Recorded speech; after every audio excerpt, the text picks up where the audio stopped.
So with all that being said, let's get ready to talk about this. Pardon me. Here we go. All right. So let's get right into it. So this is a little bit of the plan of what I have planned today. Hopefully things are fairly straightforward. I just want to make sure that everybody can see this, no problem. Looks good here. All right. So let me know if there's an issue. Yeah, I think there's a problem.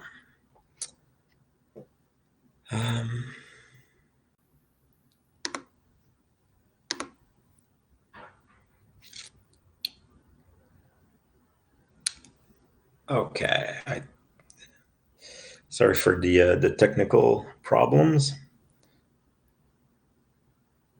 I think here we go. All right, sorry about that.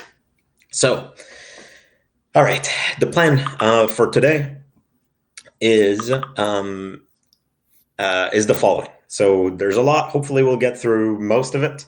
If not, we might skip a little bit of some of the more advanced stuff. Because it can, it starts fairly easy, but it can also get with a lot of depth. You'll see a lot of power here. So let's go. So why is the very first question. So what are D&R rules for? So D&R, detection and response, but in reality, those are rules that are used for a bunch of different purposes in LimaCharlie. So the basic part of this is to delegate to the cloud some bits of logic. So that's why we've often compared it to things like cloud functions or AWS Lambdas. The idea is that you can encapsulate a little bit of logic that can operate at wire speed, and we'll touch back on that. And that will either perform an action based on something that it detects, or it'll queue off some other system. So detect something and respond is kind of the primary nature of the D&R rules. So the idea was, if I detect, evil.exe is running, then I want to kill it. But since then, we've really expanded that system to be used almost like a pre-filter of events. And selecting interesting ones. So if you've done network analysis in the past, stuff like that, you can think of it a little bit like a BPF filter. Obviously, very, very different technology. But the idea is that, we operate at wire speed, identify some events, take some action. So the approach of the discussion today is going to be bottom up. So what I mean by that is, we will start by the very basic kind of, kernels of logic, how they work in a D&R rule. And then we're going to build up in terms of complexity. And at the end, we're going to talk about the D&R rules kind of at a more of a global level of, hey, where is it used in the platform? When should we use them? What would they allow us to do? And some of the more complex cases. So let's go. Basics. Where and when. So it's a fairly basic statement, but D&R rules are executed and computed in the cloud. The sensors, so logic that goes into sensor is managed in a different way. And we do plan on expanding on that side through time. But having most of the logic in the cloud means that it's a lot more flexible. It's a lot easier to integrate. And in terms of scalability, it's a lot easier as well. It operates at wire speed. So as you probably know, everything we do in LimaCharlie as a basis is done in real time. And the reason is very simple, is that the foundation that you have is really the most responsive you're ever going to be able to get. So if you do things in a batch every 2-3 minutes, any system you build on top, you will not be able to go any faster than that. So everything is done in real time. And that includes the D&R rules. And this will explain a little bit, why some of the things that, in an ideal world, we would like to be able to do are either very, very difficult to do in a D&R rule, or we just don't attempt them, or we have a variation of them. So things, for example, like a very long scope of time, if I'm looking to correlate two events that occurred within 6 months, that's, I probably want to query a database and do all these things that aren't great to do at wire speed. So let's get into a little bit more concrete now. There's two components to a D&R rule, and the name says it. So the detection aspect and the response aspect. So if I match the detection, then I will activate the response. So that's why the D&R rule.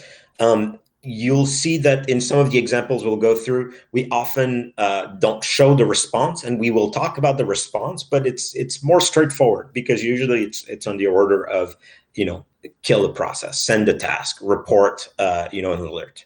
And that's the straightforward part of all this. So in order to understand how the matching is done, it's good to think of the D&R rules in two ways. So one of them is everything we do is Boolean logic, but to put it simply, is that either it matches or it doesn't. So it's true or it's false. So when we evaluate an event, for example, that comes in, that is what we will produce in order to match. We'll match things that are true together or not, and all that. The second one is that, as in Boolean logic, it means that we will assemble more complex behavior using operators like and or. So if A and B are true, then do something. If A or B are true, then do something. So we evaluate each one individually, and we kind of assemble this logic. I'll take a step back for a second. I realized I didn't mention, what it is that D&R rules are usually kind of processing. So I mentioned it's wire speed, and that is mainly events from the agents. There are some other uses that we make of D&R rules. So sometimes it'll apply to logs and stuff like that, and we'll talk about that. But kind of for the basic of it is that we talk about events. So if we take a quick look at an event, this is a JSON data. That's what an event looks like when it comes back out of LimaCharlie cloud, and when D&R rules are being evaluated. So the rule will receive this event, and we'll make the call. Like I said, either it matches or it doesn't. You can see that there's two main components to the events. So there's the routing part and then the event part. The routing describes mainly things that are added on to the event in the cloud, about where this event is coming from, what's the context around it. So you'll see that there's things like the organization ID, the host name, the internal, external IP addresses, the type of event, tags that are related to that specific event. So in this case, you can see it's like a new process starting, fairly straightforward. So those are tags associated with the sensor that received this event. And usually you will see a dis and a parent, which are unique identifier for this specific event and its parent event. So if a process starts another process, they will be linked using those unique identifiers. The event part is straightforward. It's usually what we get straight from the agent. So it's the telemetry itself. So as in this case, you see it's a fairly straightforward new process. So we have some basic information. We also have a parent block here that contains information about the process starting, the parent of this process. And then things like whether the file is signed, hashes, and all that. So it's fairly straightforward. I just wanted to make a point to kind of show visually what that looks like, because you will find that as you develop D&R rules, it'll be useful to go back to an event or to the type of events that you want to create a rule about, and to kind of look at how, how they're structured, how the data is in there, so that you can use that as part of your rule. All right. So okay, I just see a couple of questions. I think Chris picked up quite a few of those in terms of cloud processing of IOCs.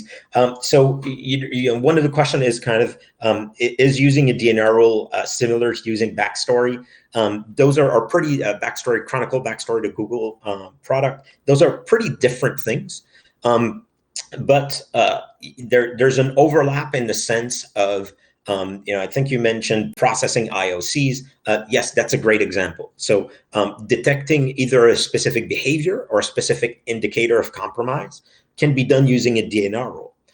So, for example, if you have a threat feed, whether it's in backstory or in LimaCharlie that you've ingested, you can easily create a rule that says, if the hash of a process starting is contained in this threat feed, that's a match, and I want to do, do a detection from that.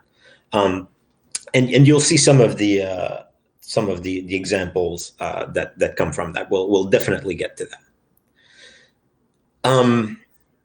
All right. So let's actually look at a basic rule. So a basic rule will contain a couple of different things, but really the main thing it will contain is an operator. So I mentioned, it's Boolean, meaning it's true or it's false. So an operator will describe the type of comparison we want to do. So here in the one that's on screen, the operator is the path is not a file path, but really it's a path within the event that I showed earlier in the JSON. And I'll show you what that looks like. And then a value. So in this case, what I'm saying is I want this rule to compare the value that's in my event file path to the value c:\evil.exe. So if we go back to that event that we had earlier, the path is really as if you're starting at the root of the JSON. So at the very beginning of the JSON, you say, okay, I want to take at the first level the event, and then I want to go in and look for the file path. So in this case, the rule would compare this line with evil.exe. So that's kind of the way a path works. The paths you'll see are very, very common structure used because usually D&R rule wants to get something from the event and compare it to something else. So that's at the most basic value. The operator in this case is doing a straight equal comparison. Now there's a bunch of different operators that are available to D&R rules. If you go look at our doc, we list all of them, kind of how they work. But it goes from the very simple like is, which is equality, to starts with, ends with, is greater than, for kind of basic comparisons. But then we can go into further logic like a lookup operator, which will look up again. It's kind of like that IOC thing that we mentioned. Look up a value within a list. You'll see what that looks like. So that's the simplest possible rule we can create. And that rule, if it's evaluated, returns true or false. If it returns true, that's a match. And then the action part of our rule will kick in, and it will do whatever is in there. There's a few common things that you can add to a rule that are very common and you'll see very often. So there are the example here. So the first one is the event. So you can specify an event and say, in this case, I'm saying, I don't want to evaluate this rule against all the telemetry coming back from an agent. Really, this only applies to a new process. So I'm saying the event you process. And this is used to make your rules more efficient, faster, and also just more correct. That way, you won't, by mistake, kind of see a match in something that's not expected. You can also do something like events. So in this case, we're saying there's multiple events that I'm interested in having this rule. And you can see that it's the new process and the DNS request. So all of this that you're seeing is called YAML. So YAML, I think, stands for, if I recall, yet another markup language. It's just a simple, readable way to generate well-structured information, data. There's a very basic concept. I'll just mention it in case you're not super familiar with it. But essentially, you're mainly talking about key values. So in this case, op is a key, is the value, and lists. So you see here that we have an events key, and then we have a list of values underneath. So that's a structure you'll see recurring with sometimes lists, sometimes values for various keys. Next, the other common one is the not operator, but rather a key, which is saying, you know what, I want to try to match this rule, but I want to invert the match. So if it matched, then I want to count it as a non-match, and if it didn't match, then I will report it as a match. So you'll see that it's useful sometimes in more complex rules to invert various parts of a rule. Finally, the case sensitive, which is saying, by default, we are case sensitive.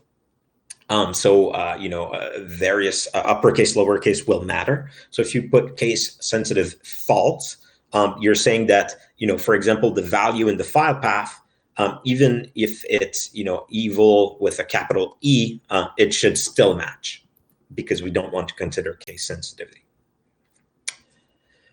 So that's the core rule, some of the common things that go around rule.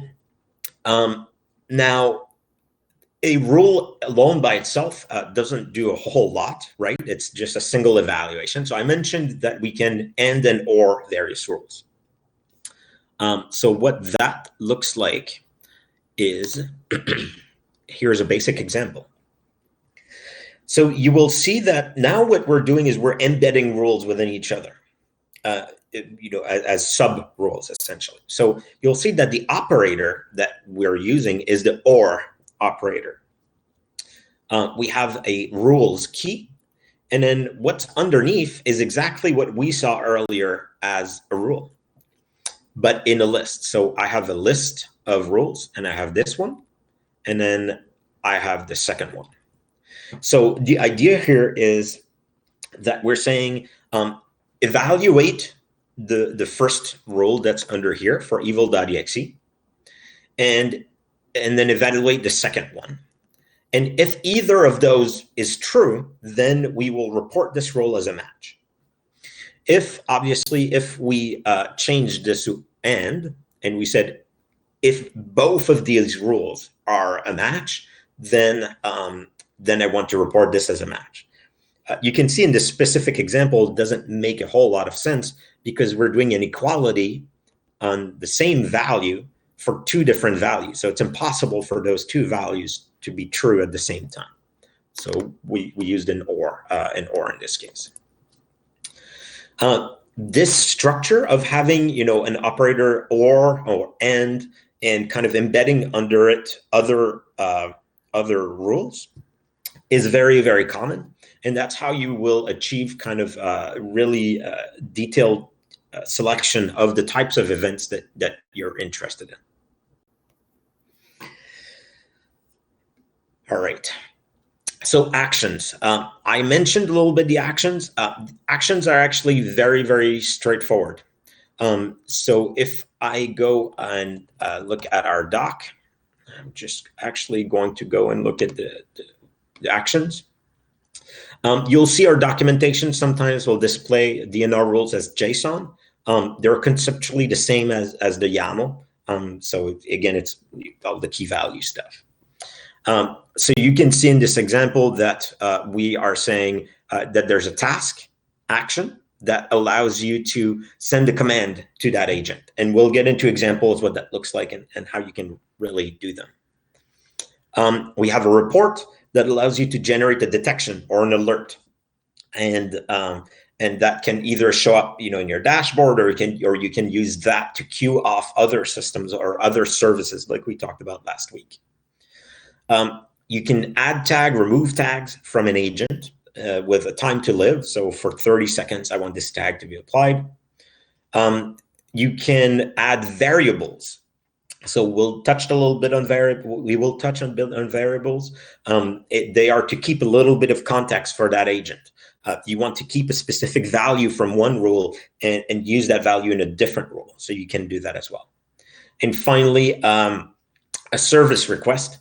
So you can actually go, and instead of sending a command to the agent, you'll be able to send a request to a specific service.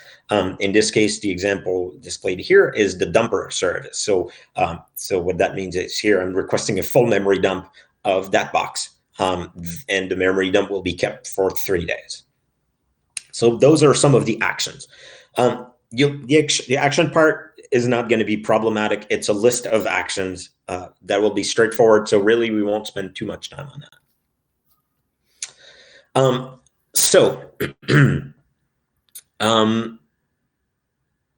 A little bit on, a few kind of details a little bit, but things that I mentioned. So here's other examples of rules that have and or in this case of two various rules.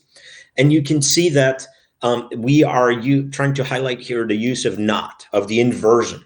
So in the first case above here, I say, if A or B match, invert that, then that's our matching condition.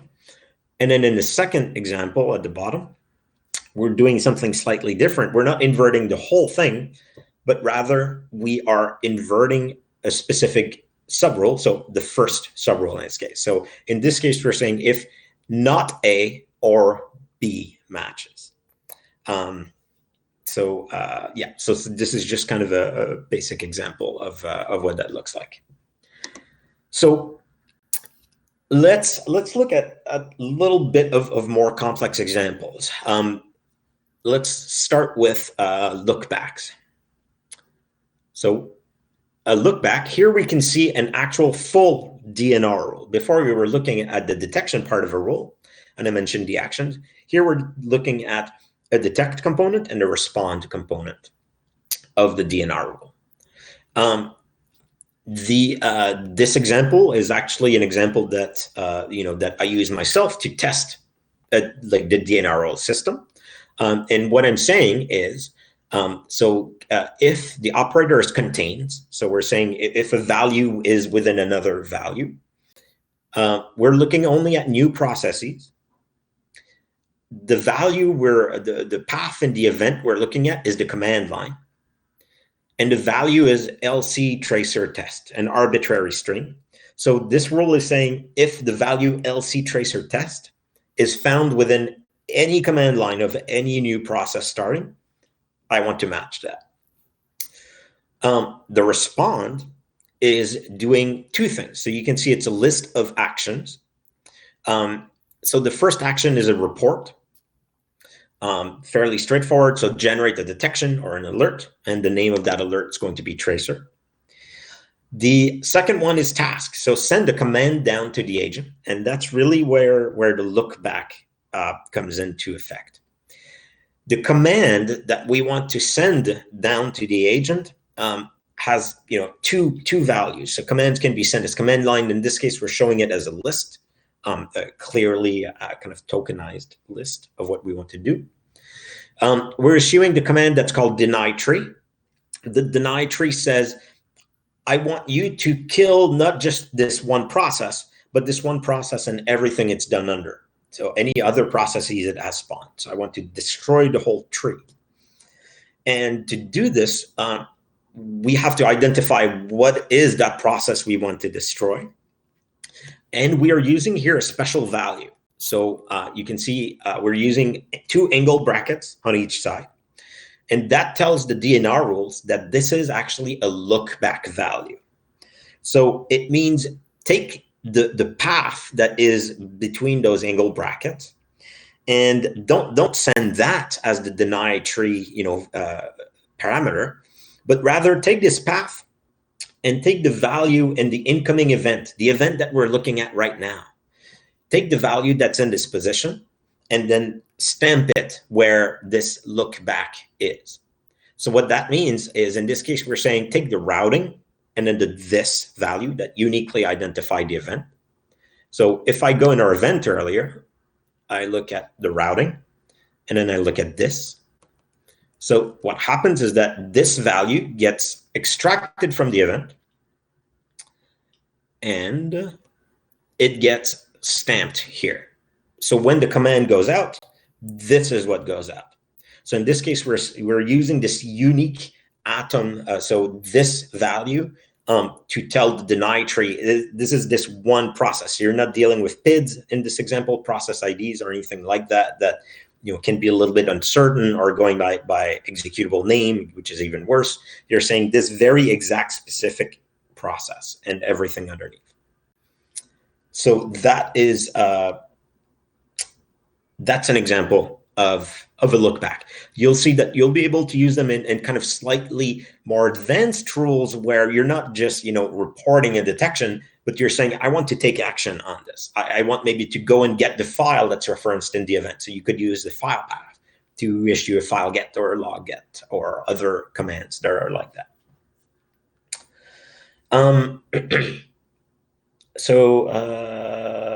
Yeah, all right. Sorry, just taking a look at the questions. I see Chris got some, so thank you, Chris. So that's a look back. Moving on a little bit to the next slightly more advanced topic are variables. So a variable, I mentioned a little bit earlier, is something that you're able to keep between different, keep within the scope of an agent over time, between various rules. So it doesn't, everything so far we've been looking at is self-contained, right? The rule looks at one event and it makes a call. So in this case, what we're doing is we're using a lookback, rather a variable, as part of our detection. So in this example, what we're doing is and new process. So I want to just deal with new processes. And the first one is I'm saying if the event file is signed, value is 0. So that means if the value is not signed, so 0 meaning negative. So if the value of the file is not signed, so a process starts, it's not signed. And and the second part we're saying is take, so we're doing a starts with, sorry, the order is a little bit awkward here, but the operator is starts with. The path that we want is the file path of this executable. So I'm saying, okay, I'm going to take this executable path in a non-case sensitive way. That's fine. And I want to say, does this path starts with, and then this here. So this is a reference to a variable. So we're using double square brackets here, as you can see. So not angle brackets, square brackets. And we are putting in a variable name in this case. So the variable name is a variable you've populated before, and I'll show you what that looks like. But much in the same way that the look back, takes the value from the events and stamps it, we do the same thing with the value of this variable. So if that variable was the value was z //, this is what you would get. So we would say the net effect of this would say, well, if the file path of this executable starts with z // this value. A bit of an example of why this would be interesting is if we merge that with a different type of rule. So let me, there we go. So I did not have it handy. So here's an example of how we would populate that variable. So I will remove this. We have another rule in this case. And what we're saying is that the detect part of this rule is just The operator is Windows. So an operator that says, is this a Windows box? If not, I don't care. So we're saying, is this Windows? And the event should be a volume mount. So if I see a new volume mounting on a Windows box, I want to match this. And the action is, we're going to say, I want to add a variable. The name of this variable is new volumes, just like the rule above. And the value of it is, you see it's angle brackets, so it's a lookback. So I'm going to take the event, look at the volume path, and you put that as a new volumes value. So in combination here, you can see that this rule is saying, well, if I see a dynamically mounted volume come in on the Windows box, and then I see a process that's unsigned starting from that volume, I want to generate the detection. So this is two rules working together in tandem. One, populates variables with all the dynamically mounted volumes. The other one says, if something unsigned starts without that, then you match. So hopefully you're starting to see how a lot of the power kind of comes in from those rules, from being able to master those rules. The basic stuff is very basic, looking for IOCs and stuff like that. But doing, a rubber ducky detection, like this is effectively kind of doing, somebody plugging in a USB key on a box, on a Windows box, executing an unsigned exe from that, detect it, is very, very powerful. It's starting to get exciting. I get excited. Just looking a little bit at the time. Okay, not too bad. Transforms are fairly straightforward. I think we're starting to probably get a little bit of a hang of how all of this works. Transforms allow you to say, you know what, I don't want to just take the value, in the event at this path, but I want to extract something from it. So there's a few different transforms. One of them is a subdomain transform, which is saying, you know what, I'm expecting that the value you're going to compare to be like a domain. So something dot something dot something dot something, just at the conceptual level. And I want to extract a subset of that domain. So this rule here says, okay, I want to do an is, so an equal comparison on a DNS request. I want to take the domain name in that DNS request. And I want to compare it to the value 3322.org. But I don't want to compare the whole thing, because it could be, like the example at the bottom here, something.3322.org.anything. And I want to look for a subset of that matches. Now, you might be picky and say, well, can't you use a contains, as a substring to do that? You absolutely can in this example, but you'll see that there's examples where, you want to do a lookup maybe against a threat feed of IOCs, where you can't do a contains very easily. You need to select what you want and look it up. So in this case, the subdomains is saying, this is a slice notation, so it gets a little bit more funky. But what this is saying is, split up my domain at the dots and take the index 1 all the way to the index -1. So in this case, index 0 is something, 1 is 3322. Index -1 would be .org. So it's not the last one, the -1. So I'm saying extract this and compare it to the value 3322.org. So that's a transform. We have, I think, two main transforms for subdomain and one for file paths that allows you to say, take this file path and extract either a subset of it or take the file name from that you can use. So those are transforms that you can apply. Let's get into the real, like the initial question that was on the channel around IOCs, and that's resources. So resources are pre-bundled logic, and there's a couple of different types. So some of which we're kind of actually trying to phase out a little bit. So the two main ones you're going to be interested in are the lookups and the API. So let's look at that. So let's look at a resource example.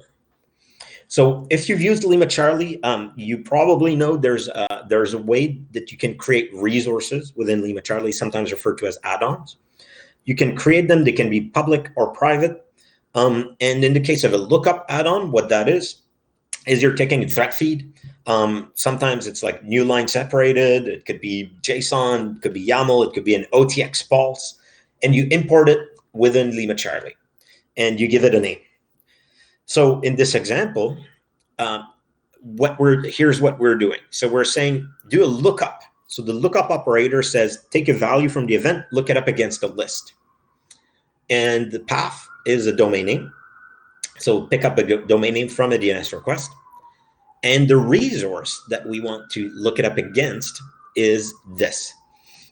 So the prefix LCR stands for LimaCharlie resource : / kind of a common URI prefix. So the bit that's interesting is this. You can think of it kind of like a directory traversal. So I want to, the resource is a lookup. And the name of that lookup is malware domains. So in this case, we mirror malware domains list. That's a public thread feed, always onto LimaCharlie. So I'm saying I want to look up the domain name from that DNS request against that thread feed. That's it. That will take all of your DNS requests, look it up against all the domains that are in that specific resource. And then you can have whatever action you'd like generate a detection or anything like that. So it's as simple as that to do kind of an IOC type of lookup. Now, the second pretty good type of resource that's of interest is the API. So we have a few APIs that are available as part of D&R Rules. The main one being the VT API. So here you can see the resource name, a resource name you've seen before, except it's an API, and the name is VT. So VT is VirusTotal. So if you're not aware of VirusTotal, just take samples, files that are potentially malicious, scans like 50-something, I think, different antivirus engines on them, and reports what those are. So, and you can query it via hashes. So in this case, we're saying, okay, I want to do a lookup. So take a value from an event, look it up against a list. So I want to take code identity. So those are mostly unique hashes. I want to take the hash and I want to look it up. But the resource right now is not a lookup. That's like a static list, but it's an API, the VirusTotal API. So what's going to happen in this case is that we'll take that hash, query VirusTotal, and the result from that, you can apply a subrule on it. So in this case, it's a fairly straightforward subrule. You could get pretty fancy, but here we're saying the metadata rules, which is the metadata from what the API returned. All I'm saying is take the length of the value that was returned by the API, which is a list of antivirus engines that claim that the hash is malicious. And I'm saying if that length of that list is greater than 2, then I want this to match. So the net effect of this rule is take all unique hashes, look them up against VT. If more than 2 antivirus engines say that this is bad, then I want to match. And so the action part of your rule could be to generate a detect, report it, or like do any of that stuff. There is statefulness I won't get into just because we're starting to run a little bit shorter on time. I can come back towards the end if we have more time. I will just mention that all the rules you've seen so far, look up a single event or extract data from one event and do something with it and make a call on that. Does it match or does it not match? Statefulness is, there's a few operators that we have that allow you to create a rule that crosses the boundaries of multiple events. There's the variables you can use for those simple ones, but sometimes you want to say, if a calc.exe executes, and then in the process tree, it starts other processes, and one of them leads to command.exe, then I want to detect that. So that means that we have to correlate a bunch of events together. So those will allow you to do that, to really select in details, how you want to correlate those. And to do that at wire speed is kind of the big emphasis that we do. So the parts that I really wanted to touch on before the end, the two big parts. So platform level, I'll go over it fairly quickly. All of the rules that you have can be applied in different ways. So the first one is that there's a concept of namespace, especially if you're an MSSP. This is very useful. There are three namespaces: general, which is what you see in the web UI; managed, and what is called replicant.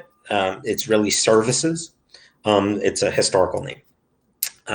And those allow you to segment the rules that you have. So it's possible to delegate a permission to users to see the general rules, but not the managed rules. So if you're an MSSP, again, that allows you to give visibility to your users, your customers, but then also, manage your own proprietary set of rules kind of in its own enclosure. There's targets that are also useful. So I mentioned a lot so far looking at events. However, events from telemetry from endpoints. However, this system has been expanded to also apply to other things. So you can specify a target. The default one is EDR. You don't have to specify it's a default. But you can create a D&R rule that has a log target.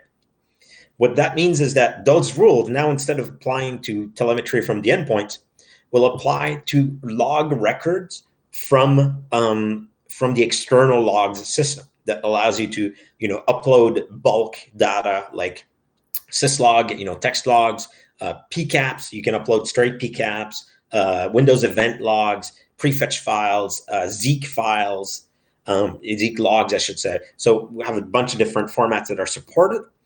And you can create a rule that looks at the records from those as they're converted to JSON for you, and make a call on each record. So you can create a D&R rule that looks at some obscure proxy logs that you're getting over syslog from one of your proxy boxes, and you're applying, in this case, maybe just a regular expression to each record and generate an alert from that. So you can absolutely do that. Very powerful. The last one is a deployment target, which allows you to apply not to telemetry endpoint from the endpoints, but rather to deployment events, which are kind of global organization-wide events, special events that get generated for you so you can automate processes around them. So for example, a cloned sensor event, which tells you, it looks like the same disk image was spun up in two different VMs and they have the same identity. And so they might be colliding with each other. Or the overquota deployment event, which tells you, hey, something's trying to go above quota in your organization. You might want to, investigate where those sensors are coming from if you didn't expect them, all that stuff. Finally, at the platform level, you'll see that the false positive system also uses the detection part of the D&R rules. So false positive rules, slightly different name, allow you to, at a global level, take all of the alerts, all the detections that you're generating, and suppress some of them. So in that case, the logic around matching gets applied to the detection that gets generated. And if a match is found, that detection is suppressed. So it doesn't get recorded, it doesn't get sent anywhere, it gets ignored. So this is a useful way, kind of at a top level for an organization to say, all this type of rule or from all the machines that have this tag, I want to ignore these types of detections or things like that. So that's a very good mechanism for that. So the big picture, last bit, is we talked a lot about automating detection and response, kind of at a tactical level. If you're a SOC or an MSSP and you want to detect stuff, respond to it, automate, maybe investigation of a lot of what's happening. We have a lot of different tasking, so commands you can send to agents, tremendous amount of power there. We talked a little bit about automate management tasks. So, that would be like the target log. Maybe you're taking in external logs and you want to just operate management stuff, or the deployment target, where you want to say, one of my customers, they forgot to reimage this box again and they cloned it 20 times and they're not supposed to. They told us they wouldn't. So, maybe you can automate some of the notification for you that way.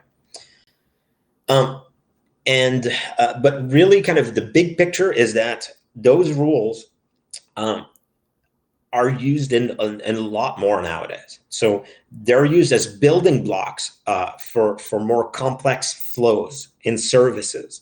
So we have a lot of services, like we talked last week, that will use D&R rules to kind of pre-filter some of what's going on in the network on an endpoint and get tipped off of something happening.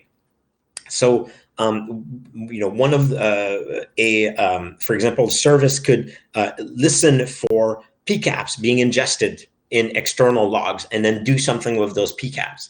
So they would use a D&R rule that has I forget, I think it's a log target documented somewhere, or a deployment target, and say, if this event happens, then I want to do that. It could also be selecting when a sensor connects, so the connected event from an agent, I want to get a tip off in my service and then do something from that. So we use it a whole lot as a building block for those more complex services. And then the final thing is that some people use them as part of CI/CD pipelines, so continuous integration and continuous deployment pipelines, using replay. So our replay service that allows you to take historical telemetry from an endpoint and replay it against a D&R rule, can be used to kind of automate this process of, one of my analysts created a new rule. Is it going to create 100 million false positives in 5 seconds? Or, is it totally fine? So run that rule against the last week of traffic from my endpoint. If there's no hits, then send it along and push it to my organization. If there's more than 5 hits, send an email back or do something like that. So building CI/CD pipelines using it. Whew, okay. That's a lot. Again, as last time, it's a pretty big fire hose. Hopefully this gives you kind of a good overview, a good way to get started. You might want to check out, we have in our documentation a code lab that'll kind of take you step by step through the process of building some rules, applying them, kind of playing with it a little bit. And I will have a look at some of the questions, I think. So can D&R rules be configured to basically use LC as an AV tool using VT integration? So I'm going to be very careful with the wording here. And the reason is that VT, so VirusTotal, EULAs state that it should not be used as an AV replacement. And understandably, antivirus engines kind of participate in VirusTotal, so they're trying not to compete with it. So I will say it won't replace as an AV. No, because the big power of the AV is that it'll take all the low-hanging fruits and prevent them from executing, so that you don't have to deal with it at all. So in our case, what it will give you is kind of a safety net, I would say. So it won't prevent all those things from executing, but it'll give you the safety net that if your AV has missed something, or if and you want kind of more certainty from that, then you can use the VT integration to give you that safety net of saying, like 5 engines have executed and told me this hash is bad. Maybe I'll use it as a combination with other rules, or I'll generate, a low kind of priority detection alert from that, have somebody, investigate it. So I wouldn't say it's a replacement. I don't, so this is great. I guess it should read the docs more. I don't know. I didn't know it was possible to query other log sources. Yes, that's right. So we've, right now, the lookup, to kind of query threat feeds is there. It's good. There's a REST API. You can kind of push those rules as well to our system. As was noted by a few different people in the past, it's a push system, so we will not auto update from whatever source you have. So if you want to update, you update your thread feed, you have to push it. And some people do that. They, push every hour their updated thread feeds. The exception to that, and that there's likely other things going to be modeled on that, is the new OTX service that allows you to put in your OTX. So that's Alien Vault Open Thread Exchange. So you can subscribe, get an API key, put it in your organization. And if you subscribe to the service, it will automatically go and pull all of the OTX pulses that you're subscribed to, import them into LimaCharlie, and it will even build the D&R rules for you to do the lookup from kind of all the common data sources like DNS, hashes, IP addresses for the right IOC type.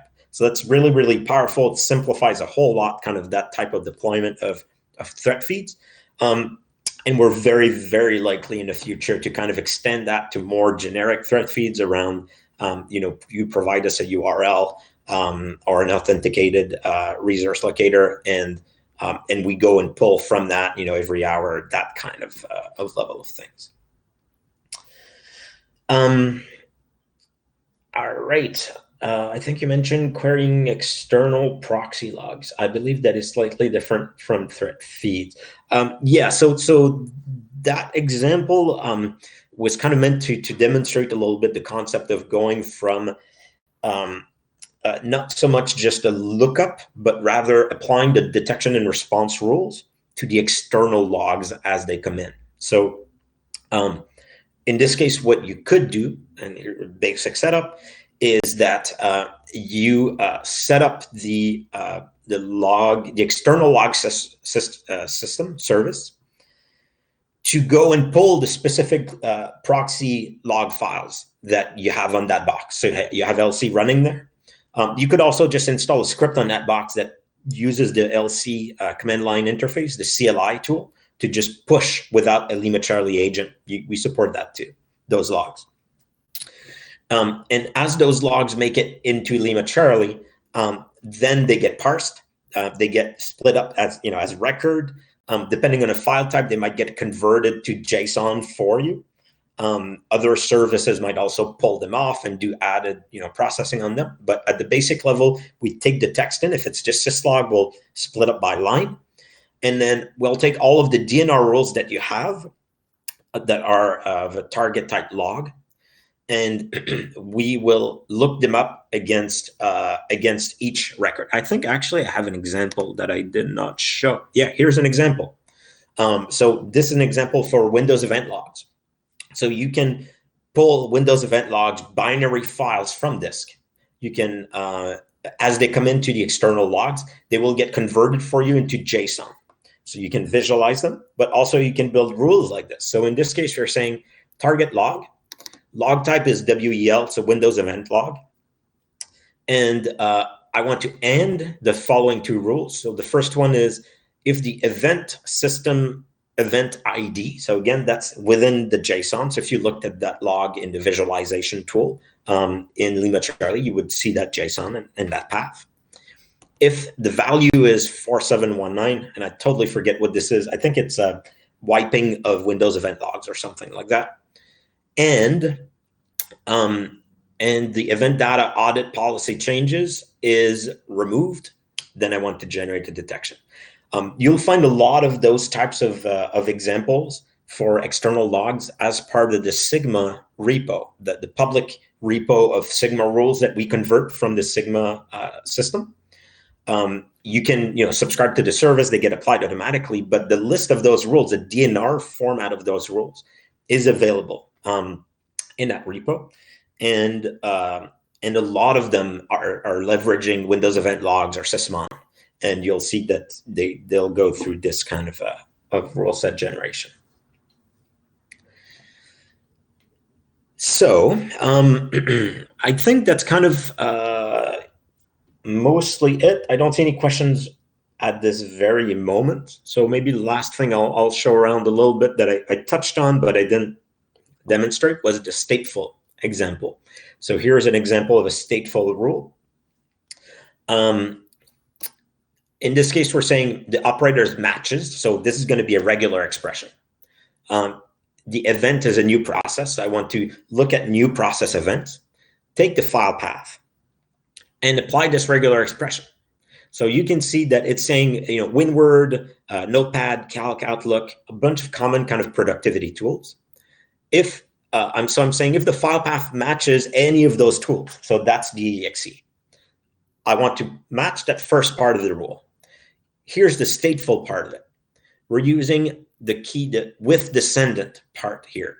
So when you add with descendant, you're saying, I don't want to just match on that first part when this happens, but I want to match in a stateful way when the descendants from this process at the top match the following criteria. So that following criteria is ends with a new document. So I'm saying if that process creates a new document, which some of you might know, looks for the common interesting file types of interest and caches them in memory as well.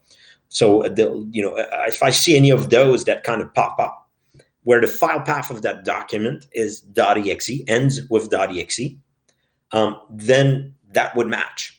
So the effect here is saying if a process that starts executing and it's, let's say, Internet Explorer, it executes, it has descendants. So it spawns other processes, that's fine, and maybe it'll spawn Notepad, a bunch of those are very normal, it'll keep going.